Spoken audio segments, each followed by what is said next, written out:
Egale, which is formerly, well, it stands for Equality for Gays and Lesbians Everywhere, is a very important organization in the gay rights movement during the AIDS crisis, and like getting rid of homophobia in our society, institutional discrimination that we had in the public service in the 80s, and you couldn't be out and gay in the military, and all this stuff. And I feel like there was a golden age for gays and lesbians of just like we're brothers and sisters and friends and family, and who cares who you love, and we have, unfortunately, because of organizations like Egale, that became captured.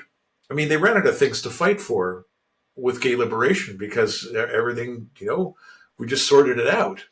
But then they grabbed onto the trans ideology about 10 years ago. And they were like the organization Stonewall in the UK. They were just about bankrupt. We heard about this from Scott Nugent last September when Melanie and I were speaking we were in Windsor after the September 20th marches. And organizations like this in the States as well, they'd run out of cause. And they basically invented transphobia as their cause célèbre and their reason to fundraise. And Egale is the most heavily funded activist organization of its kind in Canada. They held a seminar this week that partly, it made me feel good in some ways because they talked about us. Now, this is a bit of a long clip, but there's some interesting things that maybe we can pause it as we go, Melanie. Feel free to, Sure. I want to make sure I'm going to go. Oh, sorry. Anyway, yeah. So Eva Kurulova wrote an article on I think it was on her blog or on gender dissent. I can't remember which one, but I'm sure if you Google it, you'll find it. But following the money, the several $1 million money going to Egale. If anyone's curious, I just wanted to they're in the tens of millions. They have funding from 6 different government departments, federal government. This presentation was sponsored by Justice Canada, and they get money from the Ontario Trillium Foundation or the province of Ontario, as well as a bunch of corporations. TikTok, you got to wonder why they have an interest in pushing trans. This is a piece. I think it's about 8 minutes long, but it's the real meaty stuff from the presentation. So here we go. We're going to hear from AJ Adams. AJ's got an interesting degree.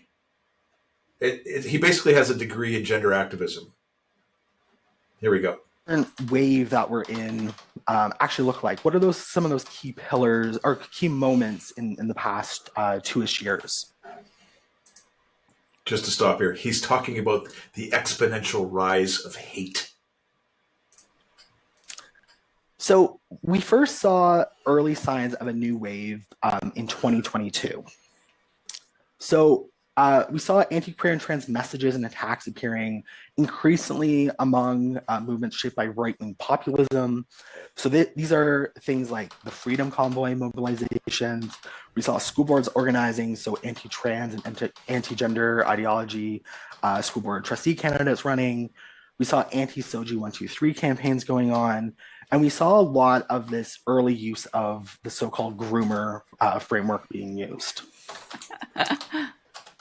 Moving into the first half of 2023, we saw some piloting. So it's taking what we saw in 2022 and expanding it at a local and provincial level. So some of those were also supported by nationwide campaign networks. But again, we saw an expanded attack within the school board system. That's when we started seeing a lot of the protests and attacks on drag events, such as drag story time, banning of library books, a lot of these flag and rainbow crosswalk policies being changed. And we saw a lot of direct attacks on frontline trans and 2SLGBTI activists, as well as organizations as well. I'm sorry about the typing sound there. I don't know how I got that into the clips, but From May to June of 2023, that's where our communities come alive. It's Idahobbit, it's Pride Month, it's the beginning of Pride season, as we call it here in Canada.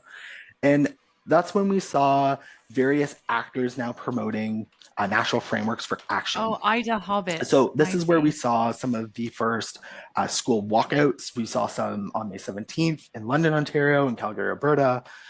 We saw a national Pride Flag Walkout Day. We saw a Parents' Day of Action in June.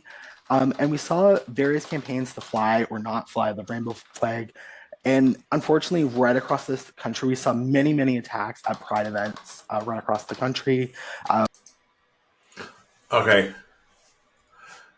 Attacks at Pride events. Yeah, I was thinking that too. What is He doesn't actually mean attacks. No. What he's saying is that there are people who are saying that they have a problem with what's going on, and what they're doing is they're deliberately not listening to what people are saying and then framing that as an attack. It's an ideological attack. Yeah. Whether it was large cities or small rural communities, we saw anti-2S LGBTI protesters show up and try to scare away the pride. I want to unpick a little bit. I'm going to borrow your word, Melanie. What he used a word a second ago on the screen. It says piloting. Now, this is a belief system that they have. They think that we are much bigger than we actually are. Do they though? I think so. I think that's what they're saying. I think what he's okay. Maybe they know that this is just grassroots. This is organic. We saw people. Last year, 2023 is when I started the Gender Wars Report. I was monitoring stuff across the country, and there'd be those little pockets or little bubbles of incidents where we could, there was a sign in Kelowna, BC about gender and education, or there are only two sexes or something that got taken down, and then there was an incident here and an incident there, and he's assigning agency here. Where this is organic, it's coming up from the grassroots. There's no one piloting anything. It is the response across the country organically to the incursions of trans ideology into so many areas of our lives.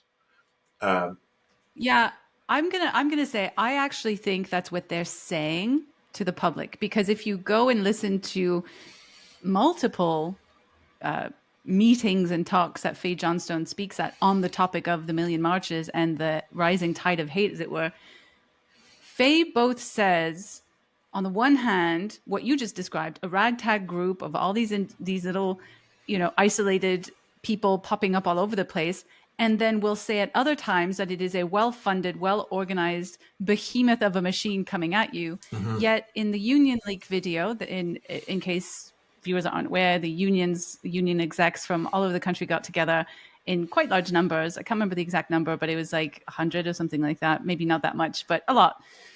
Right before the Million Marches, to denounce parents, to call them bigots, to organize against them, to cause a fright. It was a pretty spectacular leak. But in that video, they describe how they don't understand how all these people are communicating. How are these small groups all over the place becoming so organized? And so I do think that they have enough understanding of the situation to know that it is organic. I think it is a threat that it is so organic and so many people are speaking their opinion on the matter when they've been left to their own devices behind the scenes for so long. Anyway, that's just my opinion based on listening to these guys for the last year. I think they're very well aware of what they're facing. And that only got worse in June and August of 2023, when we saw the provinces of New Brunswick and Saskatchewan release policy positions within the school systems under this so-called parental rights framework. So these key policy announcements were done by conservative politicians who formed government in those two provinces respectively, targeting things like pronouns for youth and so on. And very proud to say that Egale Canada has legal action or is involved in legal action in both of these provinces, trying to combat these policies. And the work is still yet to come on all of that. We also saw in September of 2023, the Conservative Party of Canada having a platform change. So this is one of the first times that a major party in Canada took a very radical position in kind of this modern age of human rights. It took a radical position. So we saw the Conservative Party of Canada adopt new positions to ban gender-affirming care for folks who are 18 and under, as well as some policies around single-sex spaces and categories. So that's that removal or banning of trans folks in sports and different spaces like that. So although this is platform policy and doesn't necessarily mean it will become law if the Conservative Party forms government at some point, but that is often where conversations of legislation start. So it is something to be cautious of. In September of last year, we saw lots of mobilization. So we saw the Canadian anti-gender tsunami, as some folks call it. So we the anti-gender tsunami. I must have missed it when I listened to this. Yeah, this is part of the reason why I clipped this part, because it just gets better and better as we're going along here. It feels like it's a timeline of success of people. I know. Just getting together and saying, we've noticed this doesn't make any sense and we're not okay with it. Yeah. So we saw tens of thousands participate in both protests and counter-protests concerning the so-called 1 million March for Children. So I'm sure many folks on this call were involved in that march in some capacity. There were also many follow-up rallies and action days following that, including October 21st, Stop the War on Children. So there was a lot. I'm sorry, I just want to stop this here. I just want to remind everyone how much money is behind these efforts with Egale, how much money Egale has. I'm going to talk a little bit about funding for Queer Momentum, which is the organization organizing the week of protest here. But I just want to remind how many millions is going behind, how much funding, federal funding, all private funding is going behind some of these things. And we do this all for free. The Million Marches was, I will reiterate, entirely grassroots, people talking over small little private networks, just having conversations. Nobody was hired. We did not receive any funding. It was just individual citizens who felt the need to tell their governments that this was not okay, that what was going on in their schools and in their families. We have no funding, zero money. People are doing this in their spare time. I just wanted to remind everyone of the power imbalance in this situation. Later on in this presentation, so this presentation was called Countering Anti-2SLGB Hate. That's how they say it. 2SLGB. Countering Hate at protests this week. And at one point in this presentation, it's an hour long, he put up a map of, okay, you should have a permit, you should work with police. Maybe this was one of the most bizarre things. Maybe you should see if your town or city will provide you with like garbage trucks to block off roads for safety. But he put up this map and he said, you may want to consider creating a designated place for hate. But don't call it the place for hate. You might want to call it the freedom of expression zone. Well, that just goes to show what they feel about free expression. Unreal. Unreal. There was lots of things happening last fall that were both supporting 2SLGBTI communities, but also against 2SLGBTI communities. And the last piece on this timeline is in January of this year, when Alberta Premier Danielle Smith released a video outlining the United Conservative Party's plan for sweeping attacks against queer and trans people in Alberta. And although the language, right? Sweeping attacks, right? And talking about attacks at these, they have distorted the meaning of these words. It just means boundaries. Yeah. Well, this was just an announcement of saying this is coming. If implemented, it would impact all queer and trans folks. Although there's many school-related pieces, such as, again, pronoun policies mimicking some of the pieces that we've seen in New Brunswick and Saskatchewan, there's additional pieces around gender-affirming care access and sport as well. So who's actually behind all this hate? Who's behind it?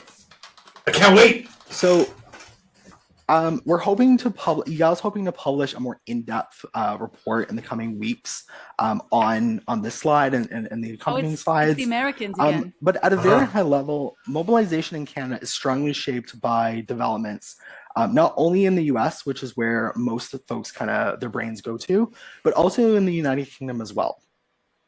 And a lot of this influence comes from what's called right-wing populism, as well as the broader ultra-conservative ecosystem. And we're seeing a lot of this kind of starting around the 2016 era, and having some form of effect on Canadian politics and movement. And if you're wondering, what do I mean by right-wing populism?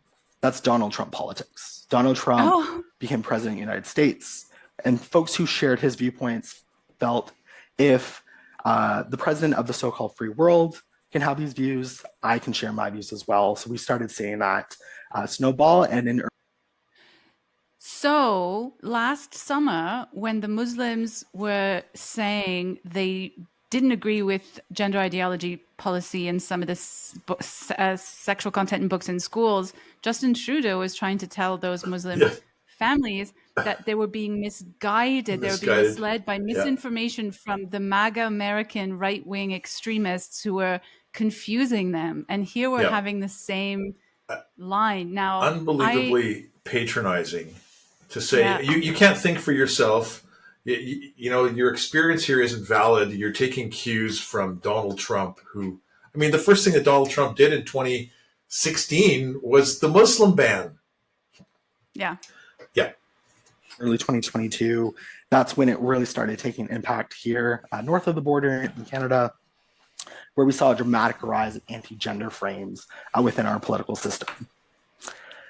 Excuse me. And as I mentioned, the Conservative Party of Canada is one of those pieces that we saw for the first time, with political parties being one of the key vehicles for these policy and social changes that we're seeing, both good and bad.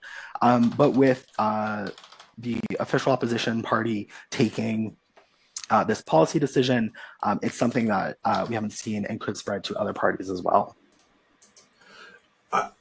I've said this before, and I'm in a bit of a deep dive with Egale right now.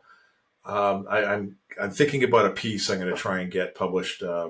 Shop it around and talk to a few people about framing it. But Egale is getting tens of millions from the federal government, from the Liberal government, and they're using those millions, part of those millions, to attack the official opposition, to call them extremists, to then use lawfare to go after conservative politicians at a provincial level. It blows my mind. Conservative is not illegal. It blows my mind that this is, I mean, to me, this Egale is an extension of the Liberal Party, of liberal campaigning disguised as a nonprofit and being fed millions of dollars, taxpayer dollars, to drive a narrative in Canada that supports the Liberals. Yeah. They do the dirty work that the Liberals can't do for themselves. It's frightening. Back in 2021, when Chanel and Chris Elston, Billboard Chris, and I got mobbed here in Ottawa, that was late October. I couldn't figure out where all this was coming from, and I'm speechless. Well, it's not coming from a grassroots, poor volunteer base. Let's put it that way. Yeah. Well, okay. So after that incident in 2021, I took on an artificial intelligence research project, and we raised some money. And I've still been using that tool. Actually, I did a big metadata analysis exercise a couple of weeks ago. It's going to take me a while to process all of this, and it has to do. What I was running was a kind of a 10-year time frame on social media about the use of language. So transphobia, AMAB, assigned male at birth, assigned female at birth, transgender, trans woman, trans man, all the buzzwords that go along with this. And 10 years ago, that language online just didn't exist. And and you can see in the spikes of language that it went from nothing until about 4 or 5 years ago, and then suddenly skyrocketed in its usage online. And some of that language that's rapidly coming into the lexicon right now, we've been talking about, is the cis heteronormativity and the all these new buzzwords that are coming out, and we can track those. A drag queen story hour. Well, drag queen story hour didn't exist 5 years ago for children. No one was doing that. And the way They that hadn't written the papers yet. right, the way that Egale is framing this is that they're the victims. It's like all of a sudden, drag queen story hour is getting attacked. Well, use your frickin' head. You started something, and you started pushing an agenda on children, and people are saying no. This is the pattern of lots of people talk about this, the distributed narcissism, or the narcissism at scale. The behavior of a borderline or a cluster B personality is to reverse the victim and offender roles. So they are the abusers, they're the bullies, they use intimidation, they use manipulation and lies and twist language. And then anyone who objects to them gets attacked and gets accused of being the bully. So it gets flipped around. So this entire institution is built on this. I'm sure you've heard of this, Melanie, DARVO. It stands for deny, attack, and reverse the order of victim and offender. That's why people need to. I've noticed more and more people are shedding their fear of being called things like racist, bigot, transphobe, whatever. Yeah, they're just words. And at the end of the day, having that tough skin is what's going to get us through this. Yeah, you can't. But for them, if someone you cannot negotiate with people who are of that disposition. No, you can't. And some of the key players in Canada, they can be broken down in different ways, but we have more or less 4 kind of key buckets. So we have, firstly, a conservative right-wing populist in a media bloc. So these are the folks who have the initial viewpoints against our communities, as well as those who spread them. So the right-wing media, individuals and channels. We have the trans exclusionary feminists and the women's protection actors. So these are the folks who claim that trans women are damaging women's rights, so-called. And we have the far right actors and the religious right as well. Not the people so I know. You're probably thinking, how are they actually spreading this message? People can't surely be agreeing with all this transphobic and homophobic rhetoric. Well, the anti-2SWA players lean on neutral and common sense concepts like freedom of speech, democracy, and protection of children. I'm sure many people are nodding right now and because they recognize these phrases. Like parents' rights. Well, okay, we should really stop pausing, but they're framing free speech and the process of democracy and protecting children as a dog whistle for anti-LGBT hate. This is very, very, very, very, very important. I talk a lot about ideological corruption in my other work. So this is actually really, really important that they're doing this. It's not by accident.